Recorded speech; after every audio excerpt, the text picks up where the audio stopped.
Muy buenos días, muy buenas tardes o muy buenas noches, independientemente de la hora que estés viendo este video.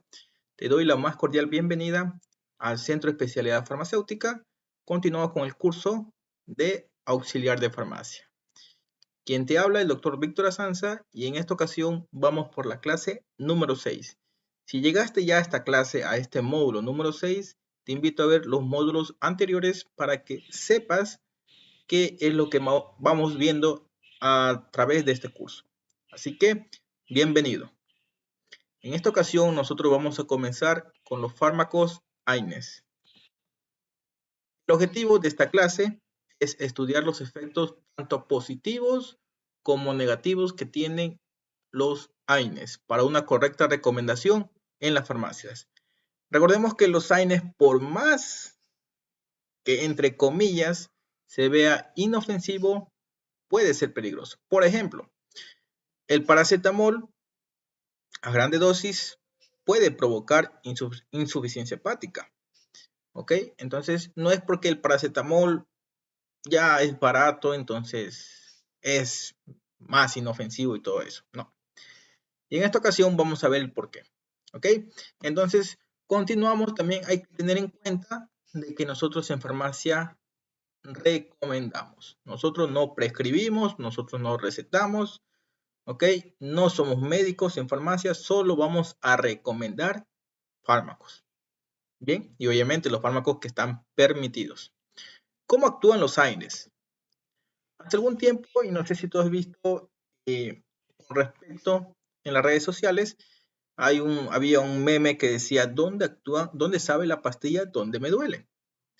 Y es muy chistoso porque uno cree que tomas la pastilla, te pasó el dolor, y listo, el fármaco fue todito el fármaco hacia ese lugar y desinflamó. No.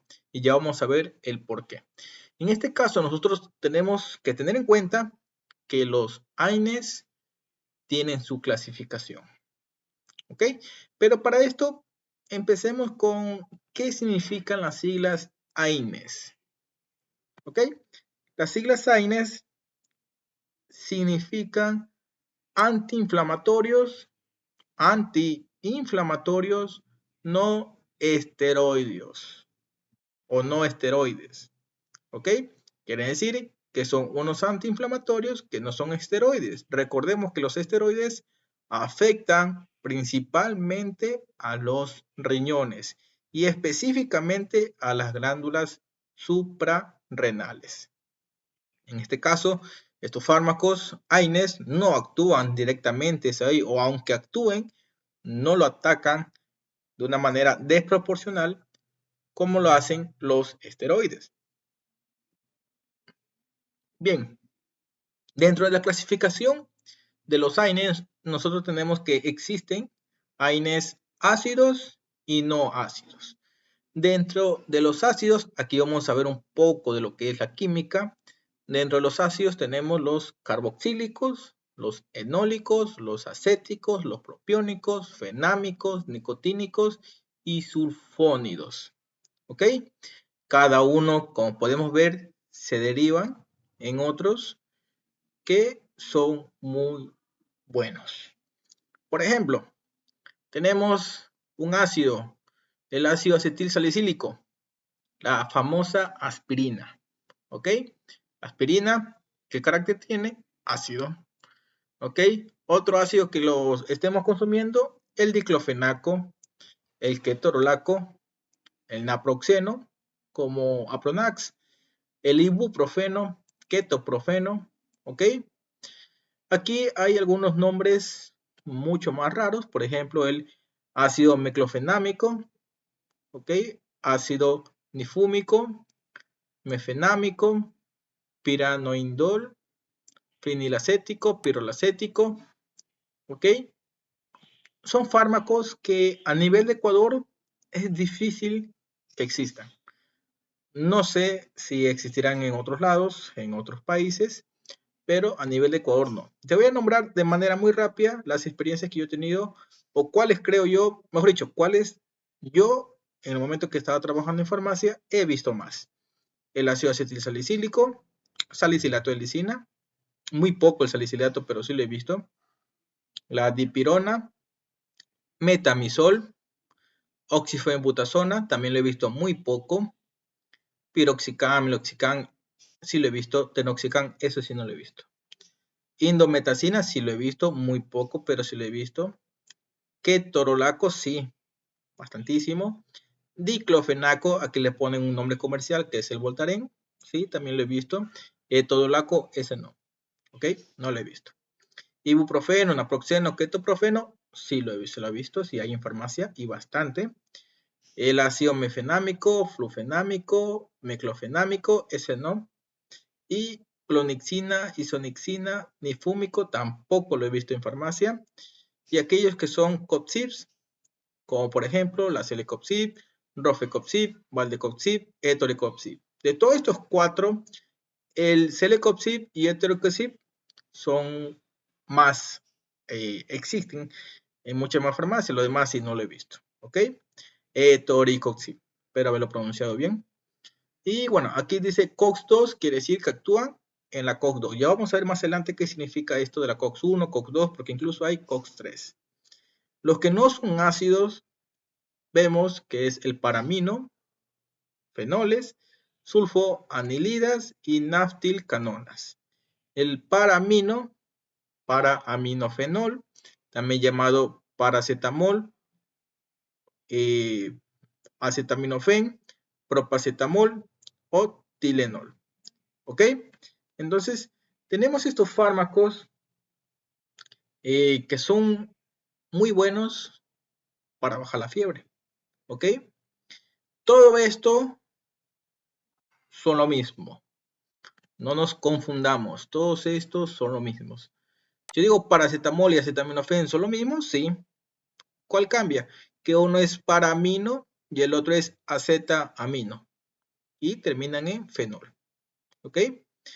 Sulfoanilidas, nimesulida. Voy a contar algo muy importante. En el caso de la nimesulida, allá por el 2018, cuando yo estaba en farmacia, este fármaco fue uno de los más vendidos. Recomendaba a todo mundo. Yo me acuerdo que en el día, solo yo me vendía unas 5 o 6 cajas. Cada caja venía con alrededor de 10 tabletas. Entonces, la nimesulida salía bastante. Después comenzaron a hacerse unos ensayos y decía que tenía efectos secundarios. La nimesulida era buenísima para el dolor. Era muy bueno para el dolor. Quien le sigue de bueno es la Toricoxib. Obviamente hablo de dolores muy fuertes, para dolores suaves, un golpe, una caída, tenemos, bueno, yo le digo dolores suaves porque hay dolores tipo fractura, dolores que fue un golpe con una piedra, ok, cambia ese tipo de dolor. Entonces la nimesulida salió del mercado. Me parece que salió a mitad del 2019, dejó de producirse la nimesulida, o sea, de comercializarse. Las naftilcanonas, como naubetona, eso sí no lo he visto, ok, digamos. Aquí está. Esto es lo que quería mostrarle con esto de los antiinflamatorios no esteroides. ¿Ok? Entonces, seguimos con lo que son los AINES. AINES dicen que son fármacos OTC. ¿Ok? OTC son siglas en inglés, que quiere decir over the counter, que en español significa sobre el mostrador o como lo conocemos, de venta libre. ¿Ok? Entonces tenemos que todo AINE tiene que cumplir con las 4A. Eso sí, en mayor o menor medida. ¿Ok? No es que todos van a tener que cumplir estas 4A en mayor medida, no. ¿Ok? Las 4A significa antiinflamatorio, antipirético, analgésico y antitrombótico. ¿Ok? Todos los AINES tienen su efecto sobre el estómago, el hígado y los riñones. Aquí le pongo un ejemplo de un fármaco que quiere decir que este fármaco provoca este efecto no deseado en este lugar. Por ejemplo, el estómago. En el estómago, si yo tomo ibuprofeno, me puede doler la barriga, el estómago.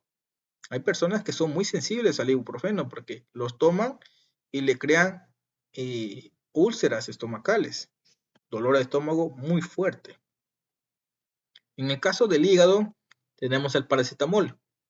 El paracetamol a nivel médico es bien conocido que es un hepatotóxico por excelencia. ¿Qué quiere decir esto?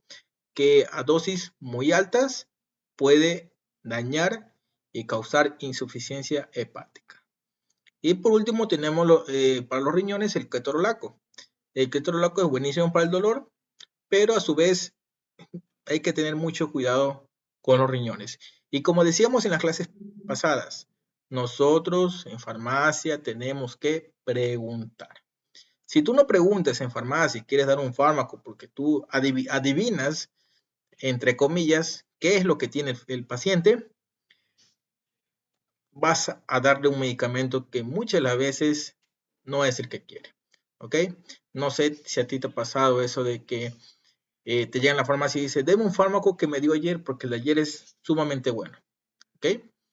Y tú ni siquiera te acuerdas de la persona y peor aún te acuerdas de qué fármaco le diste. Entonces, es porque no preguntaste, porque uno cuando pregunta, indaga, incluso hasta hace preguntas de que si solo ella tiene el dolor o también su familia, uno se acuerda de ese cliente. Entonces, si yo hice las preguntas necesarias, el siguiente día el cliente vuelve porque le hizo bienísimo y me pide, porque anteriormente me pidió solo una, pero como le quitó el dolor y ahora quiere como quien dice para tenerlo en casa, me pide el nombre. Y como yo ya pregunté, yo ya sé qué darle. ¿Ok? Para comprender mejor a estos antiinflamatorios no esteroides, yo les voy a dar un repaso sobre lo que son las ciclooxigenasas. Tenemos ciclooxigenasa 1, 2 y 3, siendo la 1 y la 2 las más estudiadas porque es aquí donde los fármacos van a actuar. ¿Ok? Pero vamos a ver cuándo en uno y cuándo en otro. En la COX-1 o ciclooxigenasa 1, su papel y propósito fisiológico es la de regular las funciones de protección gastrointestinal, homeostasis vascular, hemodinamia renal y función plaquetaria. La 2, en cambio, o ciclooxigenasa 2, regula la producción de prostanoides, los cuales participan en la inflamación y en otros procesos no inflamatorios, sean fisiológicos y patológicos. ¿Sí? Aquí yo tengo un video de YouTube, obviamente eso en clase se lo muestra, porque si lo pongo aquí en YouTube, por derecho de autor, no lo puedo poner. Así que si tú quieres verlo, puedes copiar escribir en tu web y poner todo ese enlace para que puedas verlo. Con respecto a lo que es la COX-1 y COX-2, vamos a ver cómo realmente actúan. En este caso, por ejemplo, si yo tengo un golpe, una lesión, ¿qué es lo que hacen primero las células? Como decimos en la clase 2, las células ante una lesión van a liberar ácido araquidónico. Este ácido araquidónico va a hacer que la COX-1 y la COX-2 que se encuentran en ciertos lugares se lleguen a abrir. Ya son como unos poros que se abren para que entre el fármaco en un futuro. Y si no tenemos un fármaco, presten atención. La COX-1 me dice que es una enzima constitutiva en tubo digestivo, riñones y plaquetas. ¿Ok? Quiere decir que lo tenemos en el tubo digestivo, en los riñones y las células plaquetarias. En este caso, la COX-2, en cambio, está en las enzimas, es inducible en tejido dañado. ¿Ok? O sea que en tejido dañado va a estar en mayor medida. Bien, entonces, ¿qué es lo que hace la COX-1? Una vez que se produce la COX-1 y la COX-2, cada uno va a adherirse a las prostaglandinas. ¿Ok? Entonces, las prostaglandinas que hacen, ejerce una protección de la mucosa gástrica. Y también dolor, fiebre y vasodilatación. Cuando yo me golpeo, voy a sentir dolor, va a estar la zona un poco caliente, incluso se va a llenar de líquido. Cuando yo topo, produce dolor, pero es como que si hay un edema ahí. Entonces, es como que la huella del dedo que presionamos se queda ahí. Entonces, esto es ante una lesión. Ante una lesión, como vemos, se produce ácido nítrico y arginina que el cuerpo la genera para disminuir el dolor. Pero nosotros cuando tomamos un AINES, bloqueamos estos dos. ¿Ok? Estos dos se bloquean. Y los efectos que hacen cuando es en la COX-1, se une a la COX-1, bloquea esta prostaglandina. Pero cuando el fármaco se une a la COX-2, bloquea esta prostaglandinas. Entonces, cuando el fármaco se une a la COX-1 y bloquea esto de aquí, va a disminuir el dolor. Pero es aquí lo que hablaba con el ibuprofeno. Va a producirse un daño a la mucosa gástrica. Entonces el ibuprofeno, hay pacientes que no lo toleran. Entonces no se debe recomendar a ese tipo de pacientes y se les debe preguntar. A mí cuando los estudiantes me dicen, pero ¿cómo yo sé? Para eso se debe preguntar.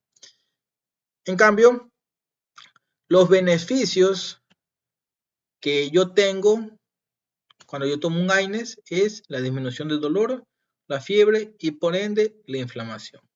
¿Ok?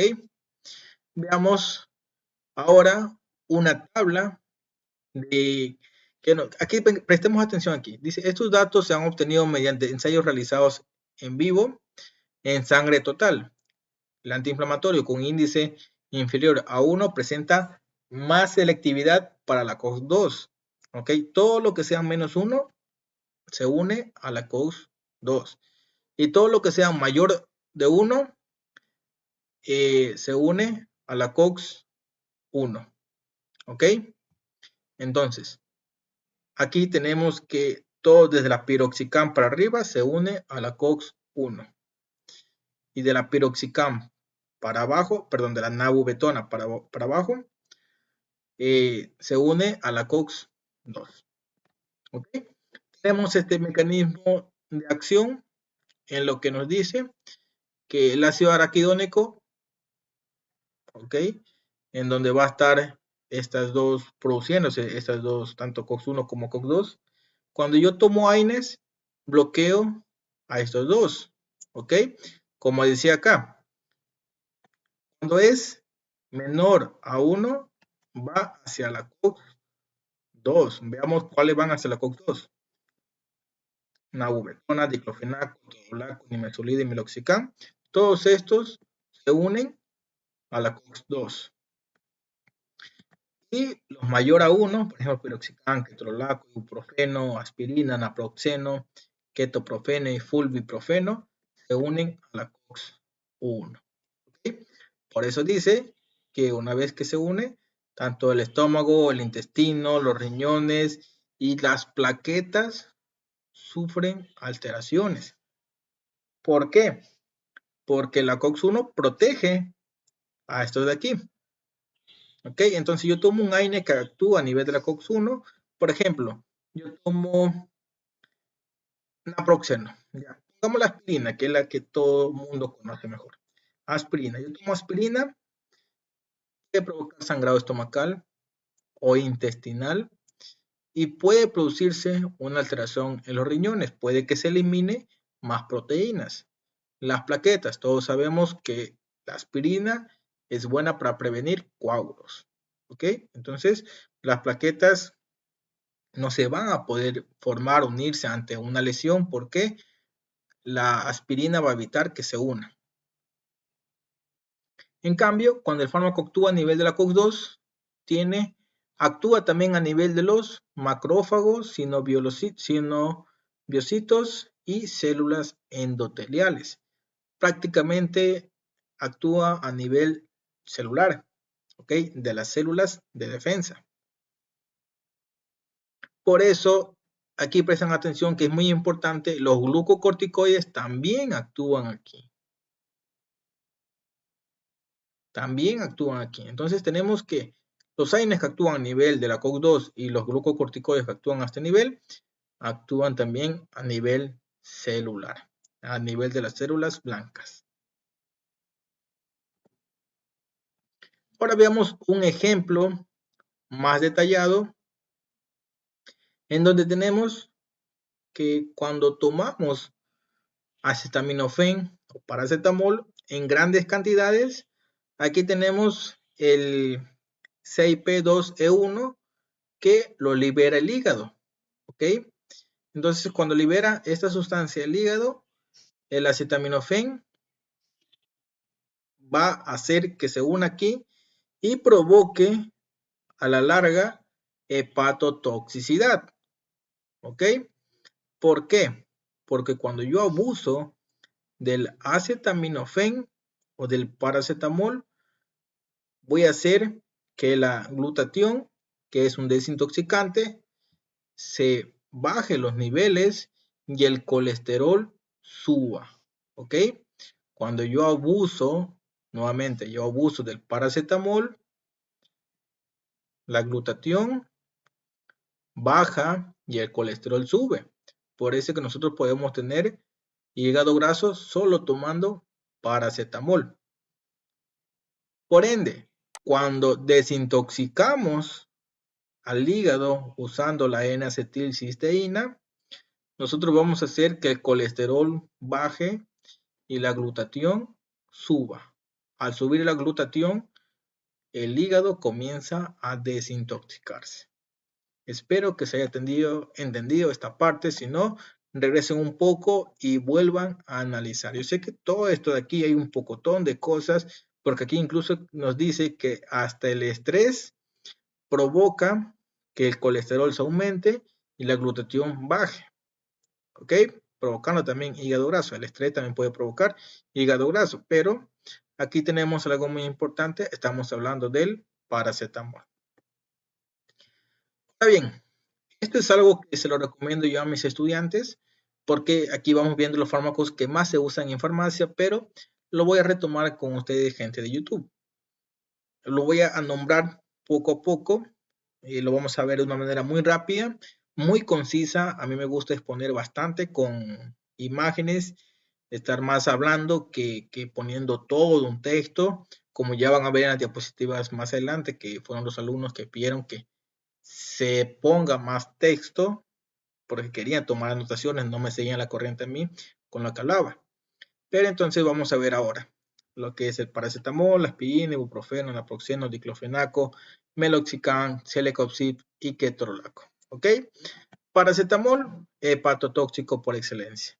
Aspirina, a tener mucho cuidado a aquellos pacientes que sufren o que tienen problemas de la coagulación. Ibuprofeno, mucho cuidado con pacientes que tengan úlceras estomacales o dolores estomacales. Naproxeno, diclofenaco, meloxicam, celecoxib y ketorolaco, mucho cuidado con pacientes que tengan problemas de los riñones. ¿Ok? Y aquí lo detallo de mejor manera. Paracetamol, hepatotóxico por excelencia. Buenísimo para la fiebre, pero es un hepatotóxico por excelencia. Ibuprofeno, alterador de la mucosa gástrica por excelencia. ¿Ok? Bueno, aquí también le puse paracetamol, pero es ibuprofeno. Seguimos. La aspirina. Mucho cuidado con aquellos pacientes que tienen problemas de la coagulación. Naproxeno, sódico. Mucho cuidado con enviar grandes dosis a pacientes que sufran de los riñones. También puede alterar a nivel renal la depurificación o purificación de los riñones. Diclofenaco también es sódico. Mucho cuidado. Así que hay que tener en cuenta que los analgésicos pueden esconder una enfermedad.